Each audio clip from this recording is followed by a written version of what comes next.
I'd like to welcome everyone to the webinar series of the Cybersecurity and Information Systems Information Analysis Center, CSIAC. Today's presentation is entitled Protecting Controlled Unclassified Information in Non-Federal Information Systems and Organizations. My name is Steve Warzala. I'm the CSIAC Outreach Manager. A couple of administrative notes before we begin. First, all phones have been muted except for the presenters. Questions may be asked at any time during the presentation by utilizing the chat function. Time permitting, your questions will be answered at the end of the presentation. I'd like to take a moment to acknowledge and thank our sponsor, the Defense Technical Information Center, DTIC. The funding that DTIC provides enables CSIAC to conduct these webinars. It's my pleasure to introduce our presenter for today's webinar, Mr. Wade Kastorff. Wade is a security systems engineer with SRC Inc., responsible for lifecycle enterprise scale information assurance for both government and commercial organizations.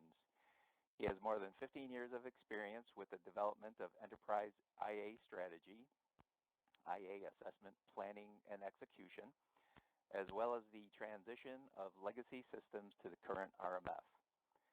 Mr. Kastorff is a certified information systems security professional and has also earned several certifications from the SANS Institute. I'm delighted to welcome Wade back to the CSIAC webinar series. He kicked off 2016 for us by providing information on the NIST Special Publication 800-171, which deals with protecting CUI. A revision to that document was issued just in December of 2016, and he has graciously agreed to join us today to provide an update highlighting the changes specified in Revision 1 and their potential ramifications. I will now turn the presentation over to Mr. Kastorff. Good afternoon, Wade. The floor is now yours. Good afternoon, Steve. Thank you very much. I'd also like to introduce my colleague, Chris Prentice, who's going to be working with me on some of the more interesting technical aspects, specifically focusing on some of the cryptography side of this as we move through the discussions. So welcome, everybody. I hope you're having a good day. The weather is fine in Chantilly, Virginia. Hope there's no one freezing or too hot today. So we need, Chris and I will be talking about some different things with 171 and specifically focusing on the evolutionary process that's taken place. We're here to discuss our typical intro charts to remind folks what we're attempting to protect and where we've seen things grow there. We're going to talk a little about changes to the Revision 1 and then discoveries, experiences, and then implementing it. We got a little change in order here. Okay, very simply put, the government's attempting to protect controlled unclassified information. What that means to you and I is items that are not classified but require additional protections to ensure that either privacy information, law enforcement sensitive information for official use only on the DoD side, or other information isn't just simply publicly released.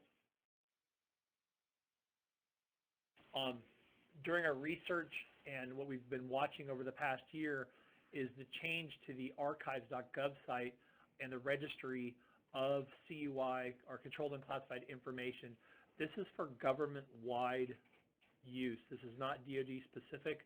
I know a lot of you folks are possibly more focused on the DoD, but give us a chance here to talk about some, just a few examples here, 7 or 8 examples that are going on. For example, the registry talks about agriculture.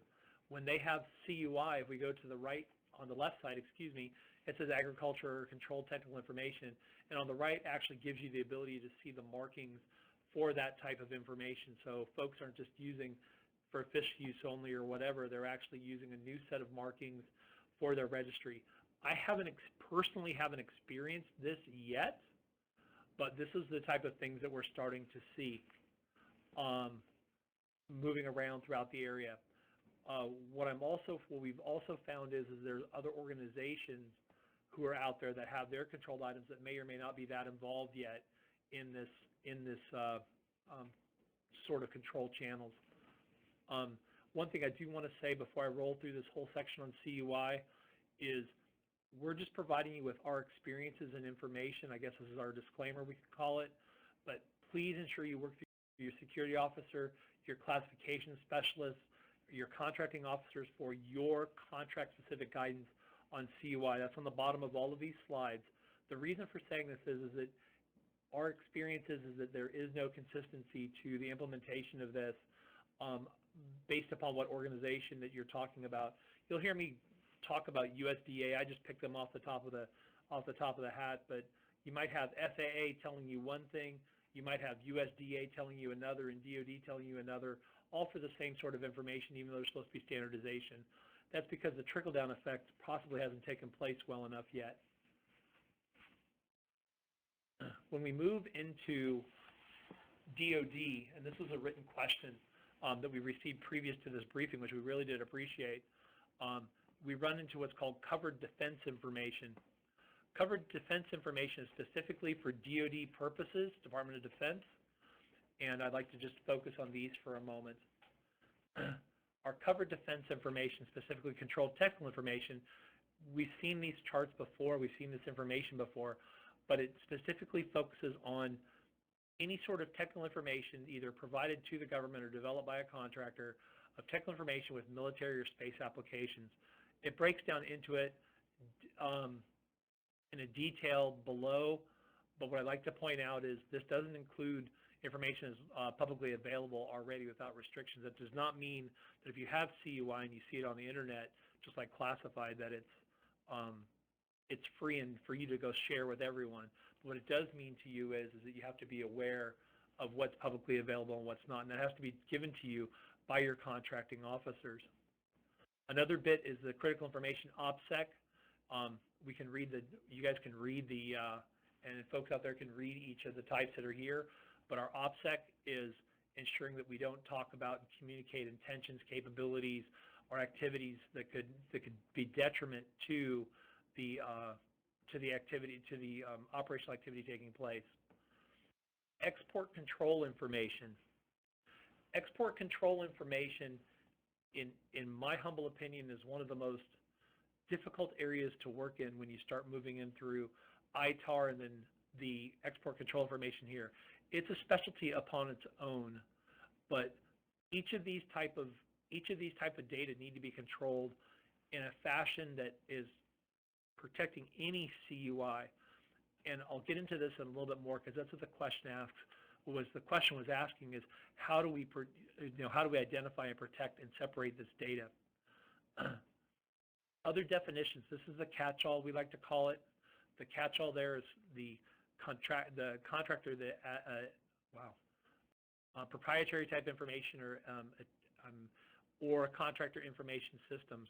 Specifically, when you have information that could tie you into CUI, there may be specifically controls that are required for that. And this is very vague, to say the least. It's a catch-all. Some of these, we've had questions ranging from, does this mean if I have a person assigned to a specific contract, that their data being assigned to that contract is CUI? That's just defined by the government. This just says here that you have to protect corporate PII, trade secrets, or financial information. Something we also hear, not yet, Chris. Something we have to think about here based upon the questions is how do I identify this data on your networks? How do you know where it's located and other items of that level? The first item, which we'll get into later a little more in depth, but is that you have to recognize that you have CUI on your enterprise. Somewhere out there is some sort of data set but you cannot basically, especially with the new Rev 1, you cannot just limit yourself to your business IT. You have to be looking at all of your developmental IT, your specialized industrial control systems of your manufacturing items, test equipment, etc. That data set is out there, and you need to be aware that this data is all over. Now, when I say you, I'm using that as the collective you or y'all. Your organization has to do that. I don't believe that it is IT's responsibility to go out and identify where the data is on the networks. That may even take forensics level searching without knowing how things are stored. So you need to work collaboratively with your organization, and I can't get into each of the names, on how to identify this data, locate the data, and make decisions on your future engineering efforts of how to protect this data. So we'll get more into that in a little while. Let's go ahead and go next. Some of our problems that we've faced out here with CUI is that we're getting, even though on the NARA archives, on the NARA pages, we're seeing specific definitions for CUI, when you get down to the grassroots level or at the contracting officer level, you're seeing government organizations providing differing CUI definitions. What's meant by that specifically is that, again, back to the USDA versus perhaps an executive branch, perhaps legislative branch organization, or housing and urban development, take your choice, DOJ, are giving you different CUI definitions for the same topic. That's because, at least in our opinion, that this hasn't trickled down on the government side that well, implementation of CUI, and there's a lot of tradition out there that folks are trapped and living in. When it comes down to it, it's up to you as your organization to communicate with your contracting officer, security officer, to identify what is CUI. Be prepared for difficult answers like, I don't know, or that they go to the government and the government's like, you tell us. We're running into that in my own organization at times with some of our specialized equipment that we build and some of our coding for some of our EW stuff. And be prepared for change. We are changing. This is changing as fairly rapidly and in comparison to normal, and this is based upon CUI. They're trying to get their feet underneath them and trying to standardize this so we don't have all these changes taking place. But to get there, they're going to be going up and downhill all the time. Next, please. So as we move along, we're going to see that there's changes to the Rev 1. I hope everybody is downloaded. We have the link to it at the end of the deck, but I hope everyone's downloaded a copy of Rev 1 and looked at it. When you look at the document, you'll find there isn't that many overt changes, but there's a lot of small things in there. There's thousands of small changes based upon wording. Let's go ahead to the next slide. The first thing is an indicator of things to come. I'd like you guys to stare at this for a minute out there, you wonderful people out there in the world, and just take a look at if there's an Easter egg or a change on the front cover of the document alone. This is something that I had sent out to my own colleagues, and they're like, wait, don't do this to us. And go ahead and go to the next slide, Chris.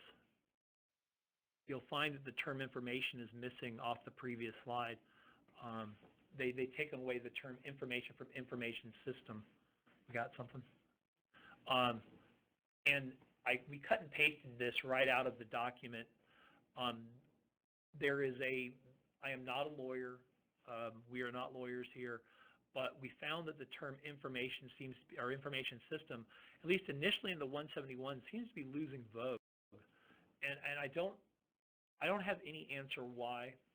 Last time we were online, I was involved with our team was involved with a lot of the initial feedback and such from the initial 171, and this one we were just too busy to get that involved. But what we found is this definition is very clear and explains why they're doing it. And what it appears is that NIST is moving towards the term system specifically to focus on everything, every compute device that's out there that may or may not process CUI or store or even for temporary timelines. But what makes it difficult is there is a Title 44 out there that talks about what information system means. And then the term system, there's still these official definitions to see information system. So while to me it's a little confusing what they're trying to do, I'm not confused. I actually was preaching this before it went too far, is that we need to concern ourselves with where CUI is. And for those of you who do manufacturing, need to worry yourselves a little bit more about this, because if there is some sort of data set that's identified specifically for manufacturing your product, there may be a device, a tooling device that's been programmed with those specifications in them, and yes, that does make that CUI, and you have to ponder how to protect that system that's developing that product, which expands our scope of responsibility greatly. Go ahead, go next. There was another nugget out there that well, please ignore the proprietary at the bottom of that. We have another nugget we ran across, is the beginning of Chapter 3, which is the requirements. And this wasn't described by a lot of folks. I didn't see it out there on chats or elsewhere. But we're going to start talking about one of the new requirements, which is a system security plan for your organization and how you protect CUI. Personally, I'm a little concerned with the way this is written, and that the security plan does need to be submitted for your organization. But what's challenging with this is that when the security plan is submitted to whoever the responsible federal agency or contracting officer, that they can consider, the government can consider these inputs as a part of their risk management decision, whether or not that contractor can host CUI data, or if you're even qualified to participate in an agreement or contract with the federal government. That to me is very significant. I believe that needs to be brought forward to your contracting officers and those capture managers, so they understand this is a big deal nowadays. Now, personal opinion and behind the scenes, I don't know how prepared the government is for this, but I could recognize certain organizations using this as a tool to say, here's a reason we're going to no longer do business with you. Very, very concerning section at the beginning of the requirements are Chapter 3. Okay, next slide, please. Now to get into detail. You're going to find that the System Security Plan is a new requirement. It's requirement 3.12.4. This is exactly what it says, and the footnote below discusses the formatting and level of detail for the SSP, which is, sorry, that's an old condensed version of how you say System Security Plan, but SSP, and what data sets you have to put forward. Based upon the requirements section I just showed, I have a feeling it needs to be pretty detailed. I know that if I was the one writing this, I would try to make it detailed because it might help me do my job, but there are methods to work this, and I'm going to give one suggestion. The FedRAMP SSP that's out there, I kind of like the FedRAMP SSP as a format, especially for someone who hasn't automated their systems or how they do configuration management of their systems. It's very time-consuming and very thick, but when you have the CUI requirements in there and you populate it, making one editable and populating it to your needs, you'll find that format really allows you, with some specific modifications, to provide detail a lot further than you're accustomed to, because it guides you through it. It's a good format to use for that kind of work, developing an SSP. I'd also like to point out that we're going to see a lot of footnotes mentioned. While the original 171 had a lot of footnotes in it, a good handful, we're looking at quite a few more this time, and there's a lot more detail in the footnotes that you really need to pay attention to. So if you see that indicator of a footnote, make sure you read the footnote, because they give you specific implementation guidance in them. Next chart. Chris, this is all you, man. It's encryption. As you see here, it pretty clearly, explains what needs to be done, or what the expectation is. Pretty much what's kind of changed is the term. And previously, you saw it like encryption. It's heavily, make sure it's encrypted. It's now at this point they've just kind of changed the terminology. You'll see primarily things like cryptographically protected passwords. As it has here. It's just The intent is the same, make sure it is properly protected. They're just trying to go primarily to very technology-independent wording, so that way you're not locked into any specific use of an algorithm or anything along those lines. It's just want to make sure that it is cryptographically protected versus where previously you would have heard encrypted kind of things, but intent being the same, make sure it's properly protected. Do you want to share how, especially on the cryptographically protected passwords, what that difference means and why they're doing that change? You would see, I'm trying to remember the control itself, where it talked about, previously it talked about actually hashing. Make sure passwords are hashed prior to storage type things. Now I think they make the allowance for, it doesn't necessarily have to be hashed. Obviously it's a great way of doing it. There's many different ways of performing it and making sure it is secure before you write it down or before it's stored. It's just a different way of making sure it's stored. They give you options. It's primarily. Previously, it must be encrypted. Well, do you need FIPS 140-2? Do you need, sure. There's multiple different algorithms that can be used. They're just trying to basically make it as broad as possible, make sure it can be applied no matter the application type things. Absolutely. And when we look at what's moved on with mobile devices, during the original 171 conversations, we as contractors attempted to insist the government that we needed to have guidance on how to focus specifically on what type of devices needed to be specifically encrypted, and that's what we see now in footnote 21. They've expanded that out to that we're required to, if a device has CUI on it, how it has to be encrypted, or there's other mitigating methodology that we can look at instead of data being resident on the phone or on the device, that it may be cloud-based. You may just have a visual representation versus the actual storage on the system.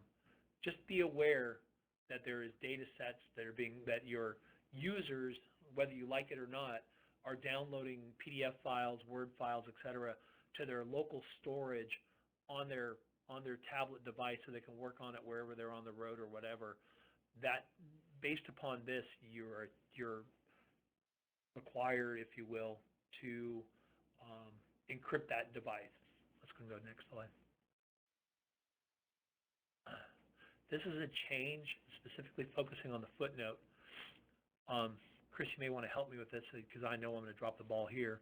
But when we in the original, we said they recommended not to have remote activation of collaborative computing devices.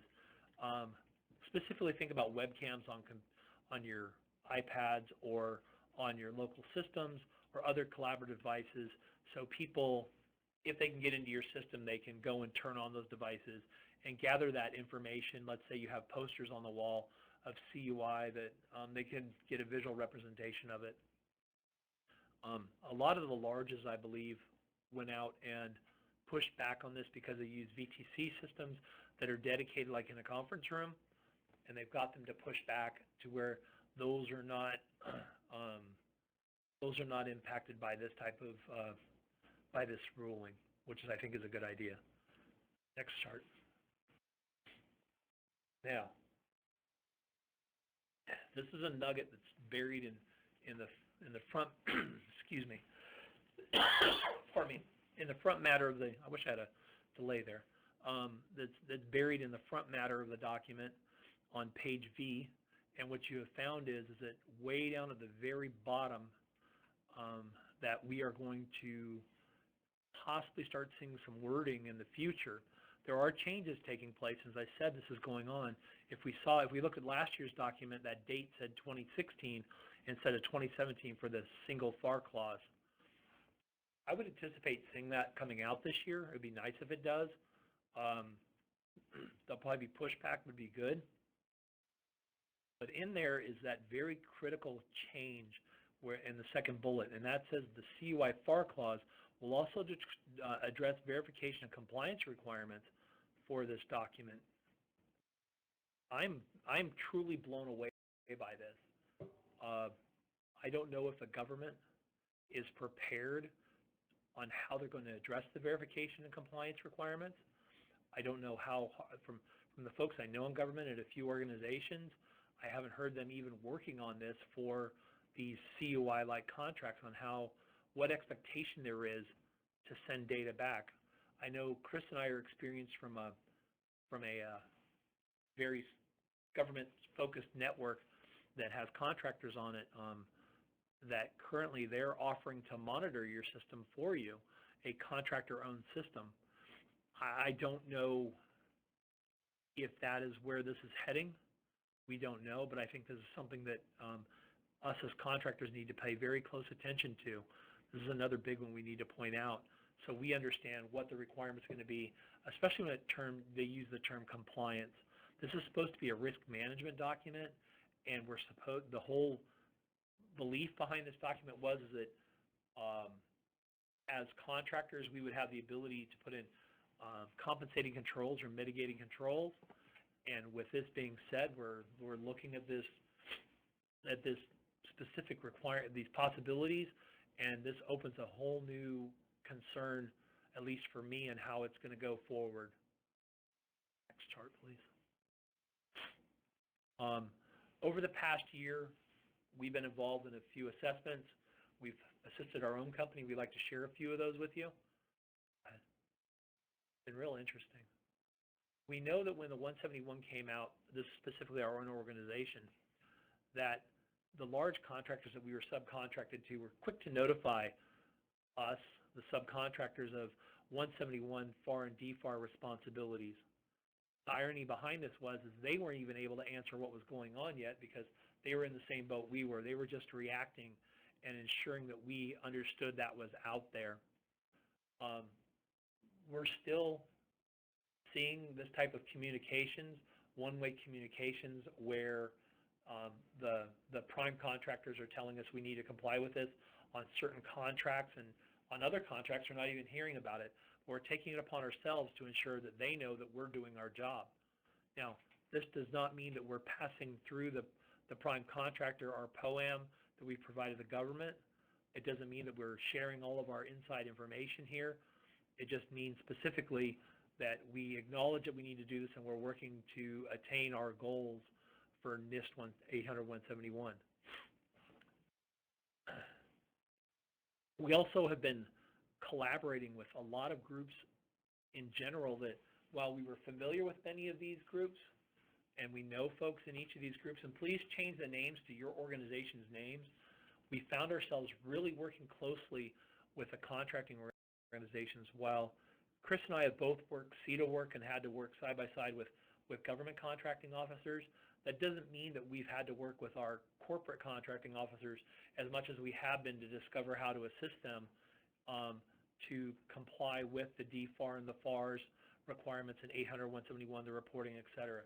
We've provided a lot of initial feedback and guidance to them.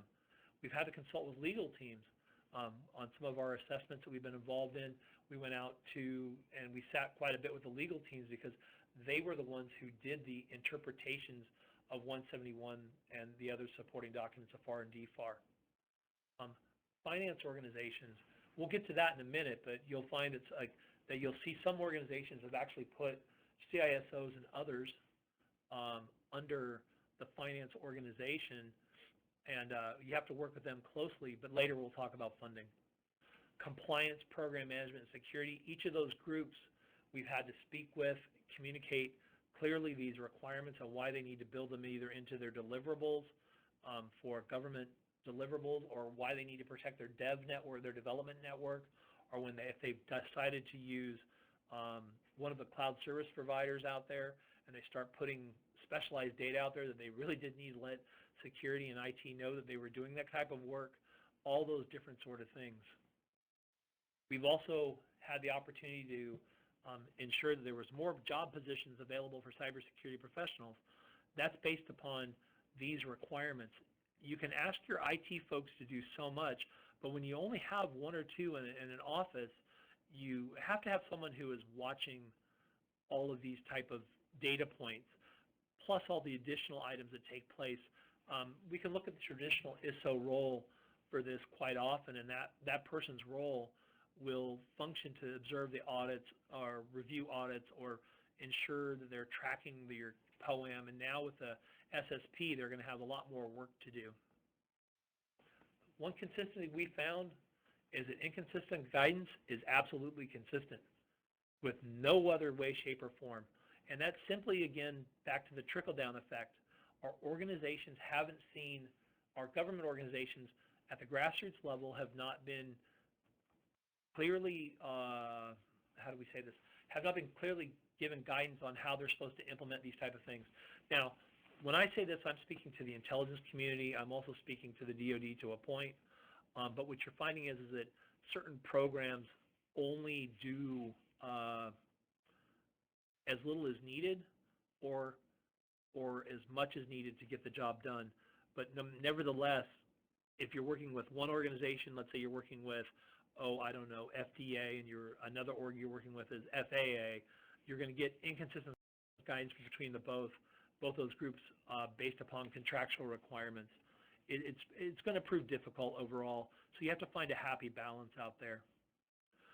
Another thing is this is a sore thumb and very obvious, is those of us who work in IT and those of us who are cybersecurity professionals recognize that these requirements are quite difficult to engineer and very expensive to deploy if you don't have that sort of information already. If you do, if you have your network and you got it pegged and you've already been building a very solid network because you're concerned with the APT and all those other evil bad doers out there, more than likely you've fulfilled many of these requirements. But for some organizations, implementing two-factor authentication, for example, has proven to be a little more daunting and expensive to deploy. They didn't plan for it. The other challenge space has to do with funding that must be planned in advance. We've experienced multiple times where you provide a way forward for an organization, or they, working side by side with that organization to plan out their growth of how they're going to update their systems and networks as such to meet these requirements. And you'll find that their budget cycle, instead of being an October to October, it might be a July to July, and they might be right in the middle of what I call silly season, where everyone's trying to buck for money and you're trying to justify those costs. This one here, you really have to plan in advance. You really have to be thinking about this ahead of time. You just can't walk into the boss and say, I need $2.5 million for a network monitoring system. Cybersecurity training in general. The cybersecurity training, we've seen everything from organizations that did some or none, all the way through to very extensive, well thought out programs. You have to find a happy medium.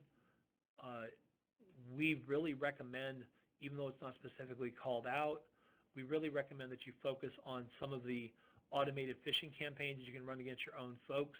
We have found those to prove to be very effective. We have found that consistent basic training for your user base, help them understand what's out there, is very important.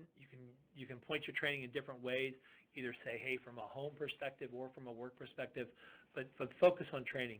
But do not leave out your IT professionals or your security professionals. They need their level of training also, which is much more advanced than just simply understanding what a phishing email is.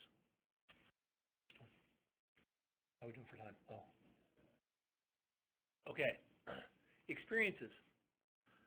What we have found and experienced greatly is that the government was initially unprepared to provide key indicators or guides for data types. What do I mean by that? What we mean is that when you work in highly technical fields in either manufacturing or developing systems for the government, radar systems, EW systems, etc., many of those programs are very accustomed to providing the classification guides and what's classified, but they're not accustomed to trying to tell you what is CUI based upon export control or based upon controlled technical information. When you go out and ask and tell and show them, hey, this is the unclassified secret sauce that makes this radar work, they're going to go and say, well, yeah, you need to protect that. Can you give me guidance specifically on what that means? You'll find that, at least it's been our experience, that they weren't prepared in general to provide that type of specific data. Our other experiences have been that CUI data hasn't been segregated from other forms of data. We have found that folks have just thrown everything onto a network, and that network everyone has access to it, so it's a flat network. The access controls aren't too solid, but if you're involved with program A, you can see program B data or program 1's data, and that's not out there. Most of the time, this is not publicly accessible because folks are really cognizant of that, but we see that you're not finding CUI being segregated. What makes this even more difficult is when you get into the export control side, especially on the DoD side of the house, and you start moving into ITAR, is that there's whole sets of requirements that fall on your shoulders based upon ITAR, which is run by Department of State, and you have to be aware of what that data type is, and their access controls are much stricter than you find for CUI. So ensure that you're understanding what data types you have, where they're located, and this doesn't just fall on the IT team, this doesn't just fall on your cybersecurity team, it's a whole team effort. You have to people identify the data and where it's located. Program managers prove to be very key on this and how you're going to control those data sets. One of the other things we saw is folks, let's say, that are working the front desk where your visitors come in and such. Some organizations, the folks have a way of walking away from that desk to go assist a customer or a visitor or a VIP who's come in the door. Well, ironically, this person may have access to the entire network based upon the access controls of the system. And what happened is that, you know, this public space is not well controlled, meaning this is the front desk where people can visit, and someone can walk around and just simply start searching if they wanted to. There's a whole different forms of security there, but just make sure that you train folks to lock their screen if they have access to CUI, or have automated screen lock turned on. Excuse me. There's a whole bunch of different ways of protecting data. This is no time to sit here. We don't have the time to tell you if you should use network-based access controls, RBAC, ABAC, any of the other backs that are out there, PKI controls, etc. But what we can tell you is we've seen a lot of different ways to protect them. Some work better than others. Some are good. Some work better than others. Some definitely could require improvement. What you need to look at is make sure that, or ensure that the data, when you locate it and you start grouping it and controlling specific project data that's CUI, that when you put access controls on it, you have the ability to do auditing. You have the ability to understand who's accessing that data and where from. Pardon me. The reason behind that is that if you have an incident and you have to do incident response, you need to be able to identify where that data was and who's accessing it, what username, what locations, etc. So ensure that when you're looking at your technical means for protecting that data, you think it through from a full engineering perspective of how do I protect the data, how do I account for it, how do I identify who has access to it, how do I have my auditing monitoring this data, what level of alerting do I have in that auditing, if I have intrusion detection, if I see somebody coming in from an external address to this space, why is this happening? Layer your thoughts about this. Auditing, auditing is not easy. It can be expensive, but what we can fairly say is our experience has seen that auditing has not been a priority to a lot of folks, especially if they haven't been hacked or owned by somebody. And until that happens, then they realize auditing is important. But what is important is that if you work ahead and think about your planning cycle, you can plan in building your auditing from the ground up and ponder how you're going to have someone observe it, what your alerting is going to be for that auditing, and for any other form of detection systems you have for your continuous monitoring program. CUI data is everywhere. We have found that it's in all kinds of devices. These are just examples. One of the more overt ones had to be where we discovered that folks were reusing code, and they were trying to use it in some commercial stuff. They didn't clean it very well, and they found that there was CUI in code. We've also seen it in test beds, laboratory equipment, manufacturing equipment. This is why 171 changed, I think, away from information system to system. I believe it's specifically to focus on that the way an enterprise really is today isn't just your traditional IT systems, it is all kinds of stuff. It's everything that's out there, from industrial control systems to packaging systems to microscopes to all those other things. So, next chart, please.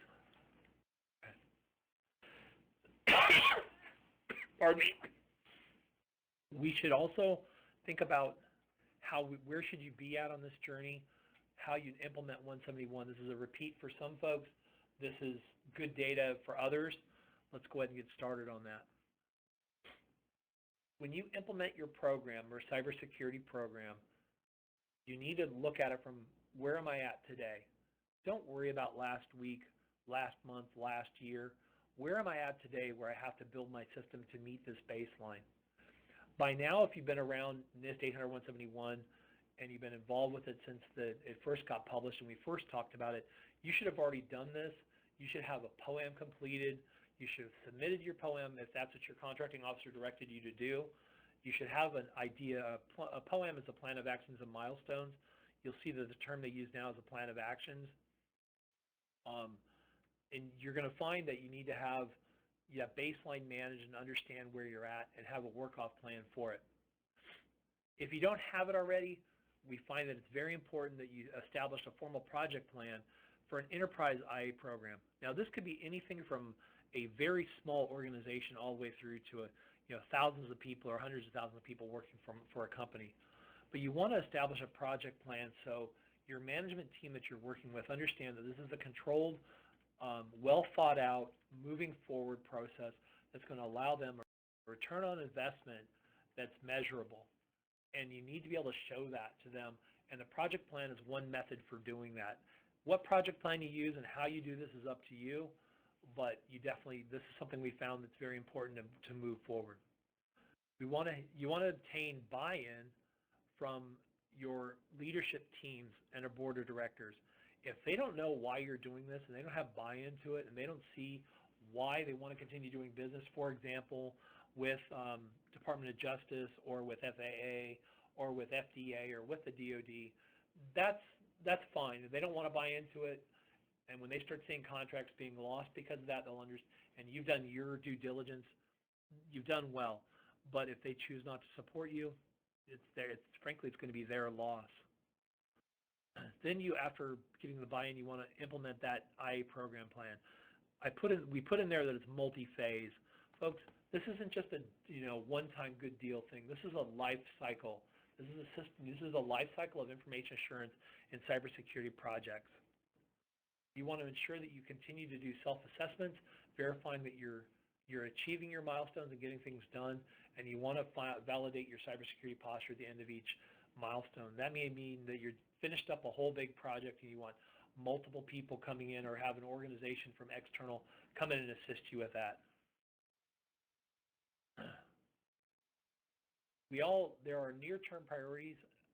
There's one change to this, and that's an SSP. I haven't seen any change. The original, this is specifically focused on DoD, but if you, starting to work on your SSP is probably a good idea about now. But you want to ensure that you've been moving forward to implement your multi-factor authentication. You have developed, deployed, and exercised your cyber incident response. You've got a plan of actions going on. And you have your system, you have your SSP started and moving forward, and that you understand who is responsible for identifying the CUI in your networks, or for the types of CUI data, where the data is located on the enterprise, and how can you isolate that data on your enterprise if needed. Remember, they say you can domain it, you can do all kinds of different things. So these are your known near-term priorities to work on. Start. Here's some references and links for you. This is just a couple we have right now. You'll find that in the 171 in the back matter of that document, there's a whole bunch of links, and that's why we didn't fill this up this time. There are all kinds of links back there to use. Please do it and use them. And as of right about now, if you go to the next chart, I'd like to thank you guys. I believe, Steve, we're going to have a Q&A section. This is how to get a hold of myself or Chris. You can find us through those numbers and emails below. But we'd like to thank you all for coming. I think that we're going to have a few questions, and we'll start working on it. So, Steve, what you got? Yes. Okay. Thank you, Wade. Appreciate the information. Very enlightening once again. And so, one of the first questions we have is the gentleman is wondering. The issue is how far down the product cycle, does somebody have to go, to make a determination of what is CTI? So they're using the example of, say, like a computer-aided design drawing, of some aircraft component. They're identifying that as a, example of CTI. But if you take that and translate it into a, binary form, that gets loaded onto a CNC machine for milling. So they're wondering, is the CNC now, now processing CTI? So, like they're trying to figure out, where that line is drawn. Oh, okay. Well, we appreciate the question. This is actually a very good question, and based upon the new version of 171, how far you have to take this down to the product cycle, I would believe is going to be based upon two items. Number one is it, because I'm a traditional security officer, I personally would tell you, until I had a better answer, the CNC machine could now be processing CTI information.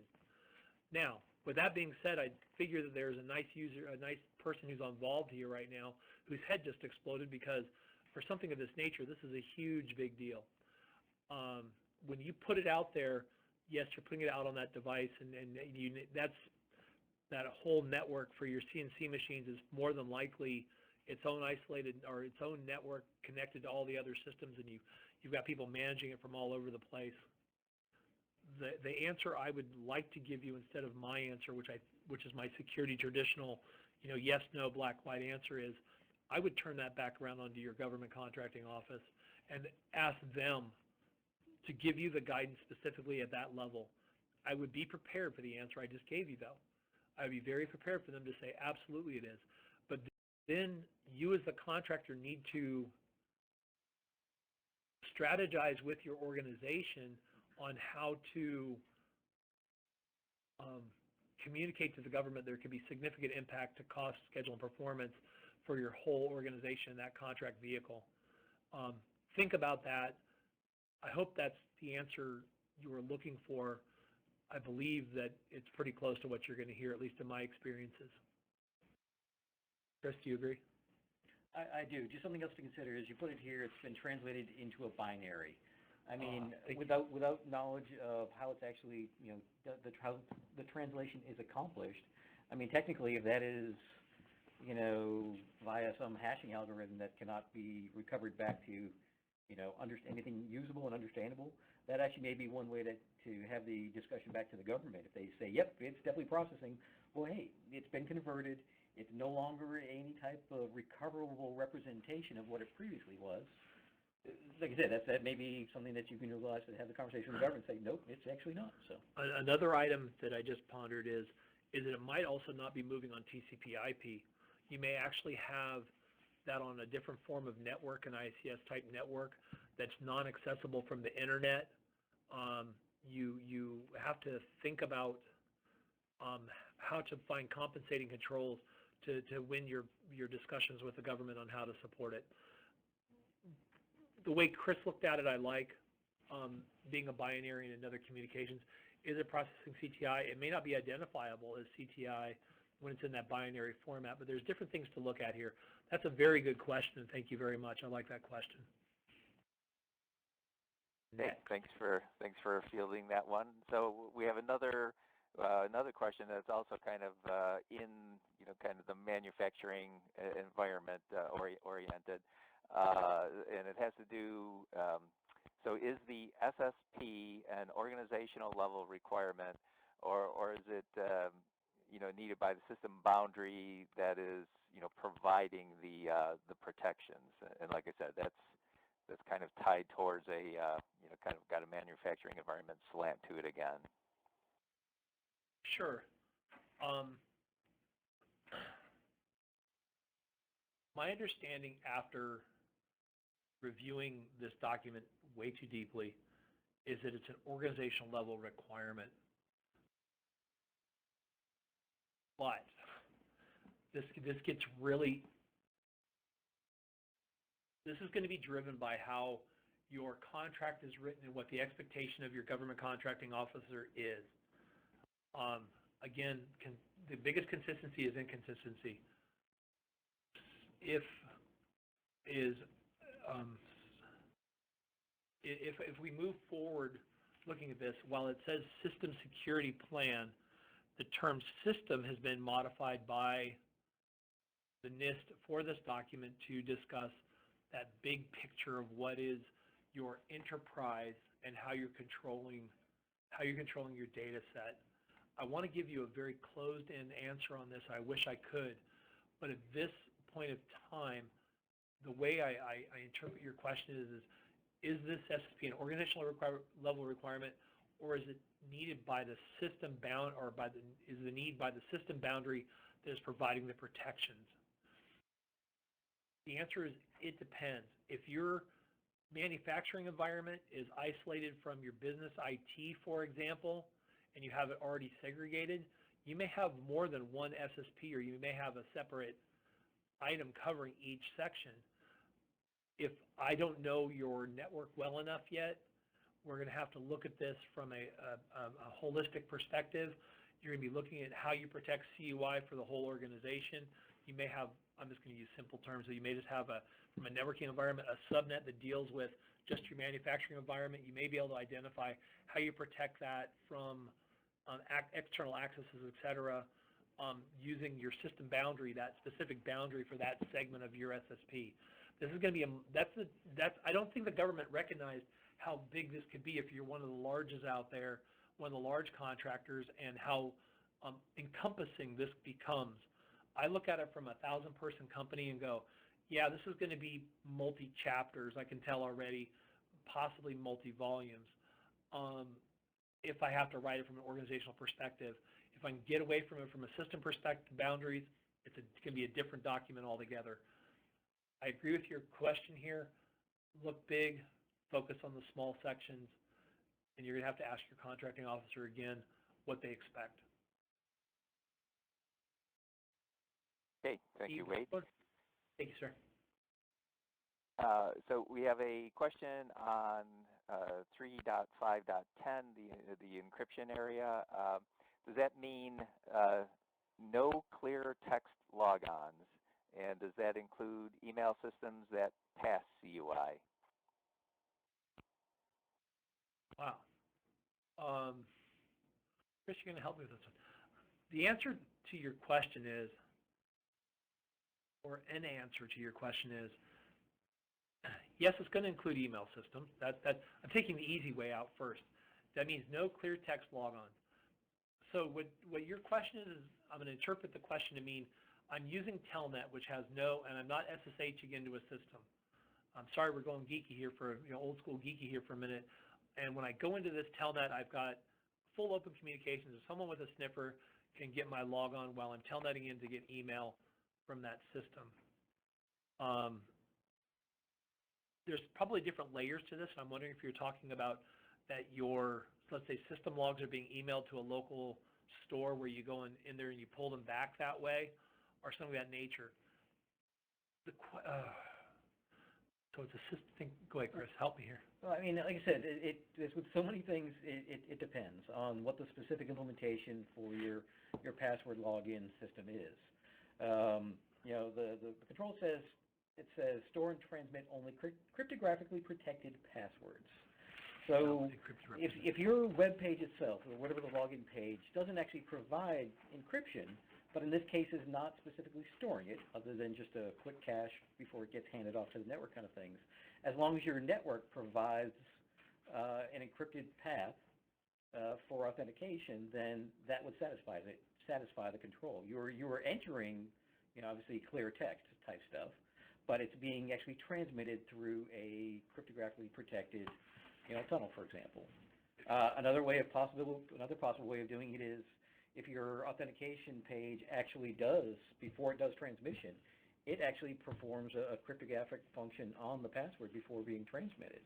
So whereas the communications path itself may not be encrypted, the password, maybe hashed or however you want to do it, is being passed. So that's you're basically providing cryptographic protection for the passwords that way. Just really kind of just with so many things, it's going to depend on how exactly it's being implemented. So I'm going to close this out with, if you're using insecure protocols at this time and it's accessible through the internet, you've got to think about what you're doing. But if you're internal to your network and you're working in anything that goes on with controlling CUI, you have to also look at the requirements for multi-factor authentication and lay that on top of it also. Ensure you look at all the different requirements that are out there previous to just saying clear text logins. You really want to ponder your multi-factor authentication for both your local and network logons and understand the definitions there.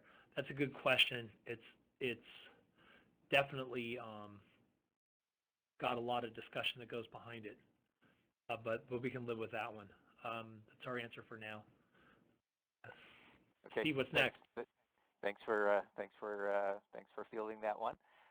Sure. Yeah, we've actually we've actually got a question from our allies actually acquiring U.S. military equipment systems. They're interested in being able to protect the technology as well, and they were just wondering if there's anything you can say regarding the applicability of 800-171 as it applies to might apply to foreign governments. Someone had to throw probably one of my most favorite questions at me, and I appreciate whomever threw that question out. This is excellent. The first answer, and I apologize, it is the only answer I can give properly officially, is I don't know. Now, that's a horrible answer, and I'll recognize that. My experience is today, is it German or Dutch? Your government. This was a yeah, okay. Looks like Dutch, but it could be German. I'm not sure actually. No problem. Okay, if it's the Dutch MOD, thank you. What we have to look at here is you have to map it towards 27001. I'm not familiar with the Dutch requirements off the top of my head of what the requirements is for information technology perfections. But what I'm finding is, in my experiences, is that I'm having, because for another contract in another world, I'm having to protect other governments' information. I've had to learn and understand that government's methodology for controlling this. 171 may be guidance that you want to look at, but unfortunately, because you're a government organization, we have to get this question. This is a good question, Steve. We need to run with this one. We need to ask this question further up channel, or I highly recommend that our representative from the Dutch MOD contact the American government, ask them specifically what cybersecurity requirements fall into the F-35 fighter program. But that's the proper answer. 171 as a government organization will not, man, that's too strong, more than likely is not applicable to you because this is specifically for American federal government contractors or private organizations developing items or storing government information. While a good reference document, I don't believe it's the one you're going to end up using if they guide it to you. What you'll receive on the Dutch side is a set of controls based upon the NIST programs, the federal government side, I would assume, which is the 800-37, 853 control sets to protect that data set. There's more to it than that. What I'm going to do is we'll keep this question, Steve, if you don't mind, we might put it up on the on the website, and we'll get a better answer, or we'll attempt to get a better answer. But I'd like to leave this one open, please, because I don't have a good answer for you. Yeah, that's great. If you get more information you'd like to share, yeah, we do have the forum available on the CSIAC.org website, for the CUI forum in particular. So if you do have you get some clarification, some additional information, yeah, we'd be happy to post that, have you post that information up there for our members to look at. So the next question, possibly similar, possibly in the same vein,